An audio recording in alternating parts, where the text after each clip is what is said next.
नमस्कार, मैं प्रेयसी और आप देख रहे हैं भारत एक्सप्रेस यूपी का डिजिटल प्लेटफॉर्म।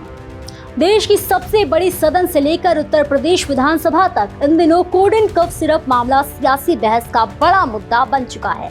सत्ता पक्ष और विपक्ष आमने सामने हैं और एक दूसरे पर तीखे आरोप लगाए जा रहे हैं। इसी बीच अब इस पूरे मामले में वाराणसी पुलिस प्रशासन ने सबसे बड़ा और निर्णायक कदम उठाने के संकेत दे दिए हैं, जिससे इस केस के कथित सरगना शुभम जायसवाल की मुश्किलें कई गुना बढ़ सकती हैं। दरअसल कोड एंड कफ सिरप की अवैध तस्करी और नेटवर्क को लेकर चल रही जांच में पुलिस ने दावा किया है कि शुभम जायसवाल और उसके परिजनों की करीब 38 करोड़ रुपए की संपत्ति को चिन्हित कर लिया गया है। यह संपत्ति कोर्ट के दिशा निर्देशों के तहत सील की जा सकती है।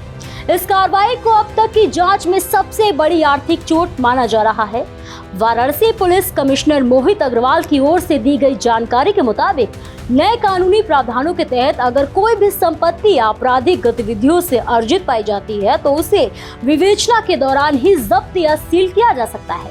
इसी नियम के आधार पर इस पूरे मामले की जांच कर रही एसआईटी ने शुभम जायसवाल और उसके परिवार से जुड़ी करीब 38 करोड़ रुपए की संपत्ति की पहचान कर ली है और अपनी रिपोर्ट कोर्ट में दाखिल कर दी गई है। कोर्ट ने इस रिपोर्ट पर संज्ञान लेते हुए शुभम जायसवाल और उसके परिजनों को नोटिस जारी कर दिया है।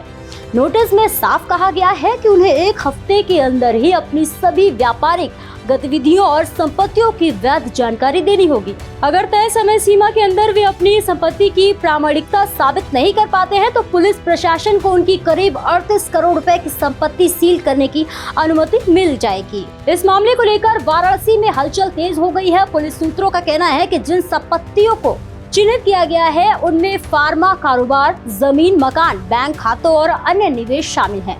जांच एजेंसियां ये पता लगाने में जुटी हैं कि इन संपत्तियों का सीधा या अप्रत्यक्ष संबंध कोड एंड कफ सिरप की अवैध सप्लाई और तस्करी से तो नहीं है। वहीं इस पूरे मामले में अब तक 50 से अधिक लोगों की गिरफ्तारी हो चुकी है। पुलिस का दावा है कि ये नेटवर्क सिर्फ एक राज्य तक सीमित नहीं था बल्कि कई राज्यों में फैला हुआ था।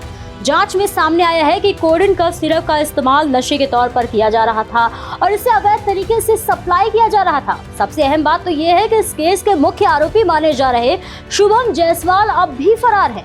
पुलिस प्रशासन ने उसकी गिरफ्तारी के लिए 50,000 रुपए का इनाम घोषित किया है।